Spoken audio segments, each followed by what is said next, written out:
এখানে মার্কোনিকো রিয়াকশনটা কীভাবে হয় সেটাই হচ্ছে মেন কথা। তো এখানে মার্কোনিকো রিয়াকশন অ্যাকচুয়ালি যেটা হচ্ছে সেটা হলো এখানটায় এইটা আর এইটা আছে, দুটো লেখার কারণ আছে। দুটো লেখার মানে দুটো দিক থেকে হবে, একটা মাইনর প্রোডাক্ট হবে, একটা মেজর প্রোডাক্ট হবে, ঠিক আছে? তো কী হচ্ছে না এখানটায় যখন হচ্ছে তখন এখানটায় একটা কম্পাউন্ড চলে আসে CHAME, এখানটায় AME, এখানটায় CH প্লাস, এখানটা যে এইখান থেকে যে H প্লাসটা আসছে সেটা গিয়ে এখানটায় যাচ্ছে, তাহলে কি হবে না CH3। আর এইটার ক্ষেত্রে যে একটা H প্লাস আসছে সেটা গিয়ে এখানটা একবার অ্যাটাক করছে, কারণ দুদিক থেকে অ্যাটাক করতে পারে, এপার থেকেও মারতে পারে, একবার এপার থেকেও মারতে পারে, ওই জন্য দুদিক থেকে দেখিয়েছি। একটাতে মাইনর প্রোডাক্ট আসবে, একটাতে মেজর প্রোডাক্ট আসবে, ঠিক আছে?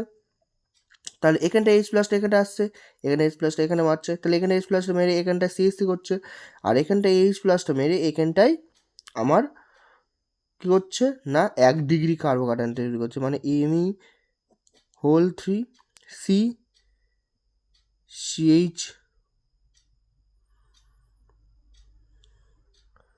CH2 এখানটায় প্লাস হয়ে গেল, হলো। তাহলে এটা হলো 1 ডিগ্রি, এটা 2 ডিগ্রি। হিসেব মতো 2 degree is more stable than 1 degree. তাহলে যদি এই দুটোর মধ্যে আমি বিআর দিই, মানে এই দুটোর মধ্যে যদি বিআর মাইনাস দিই, এটার মধ্যে আর এটার মধ্যে যদি বিআর মাইনাস দিয়ে কম্পেয়ার করি যে কোনটা মেজর কোনটা মাইনর হবে বা কোনটা মোর স্টেবল হবে, তাহলে এইটা মোর স্টেবল হবে। এই যে এমই হোল 3 CH বিআর CH3, আর এটা হলো এমই হোল 3 CH2 বিআর, ঠিক আছে? তাহলে এইটার মধ্যে এইটা মোর স্টেবল হবে, এইটা মোর স্টেবল অ্যান্ড মোর মানে মেজর প্রোডাক্ট, মানে এই দুটোর মধ্যে আমি কম্পেয়ার করি, তাহলে এই দুটো মানে এই কম্পাউন্ডটার এই কম্পাউন্ডার মধ্যে যদি আমি কম্পেয়ার করি, তাহলে এইটার মধ্যে এইটা হবে মেজর, এইটা হবে মাইনর, আর এটা হবে মোর স্টেবল, এটা হবে লেস স্টেবল, কারণ 2 degree is more stable than 1 degree. কারণ এই যে ফর্মটা আছে, যে CAECBR ফর্মটা আছে, এই ফর্মটার এই পাশে আর এই পাশে যদি আমি দেখি, তাহলে এই ফর্মটা এই পাশে বসে এখানে আলফা এইচের পরিমাণ হলো 3টে, কিন্তু এখানটায় এর মধ্যে আমি দেখি এখানটা আলফা এইচের পরিমাণ হলো আলফা এইচ ইকুয়ালস টু 2টো। তাই আমার যেটা হচ্ছে সেটা হলো এইটা লেস স্টেবল হচ্ছে আর এটা হলো মোর স্টেবল হয়ে যাচ্ছে, ঠিক আছে? হলো।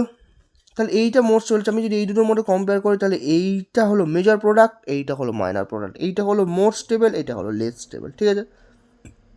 কিন্তু যেহেতু 3 ডিগ্রি মানে 3 degree is more stable than 2 degree, তাই এখানটায় কী হচ্ছে, এই রিয়াকশানটা আর একটা স্টেপ যাচ্ছে, কী হচ্ছে না এইটা গিয়ে এখানটায় চলে আসে, মানে সাবস্টিটিউটেড হয়ে যাচ্ছে আর কি, রিঅ্যারেঞ্জমেন্ট করছে, রিঅ্যারেঞ্জমেন্ট করে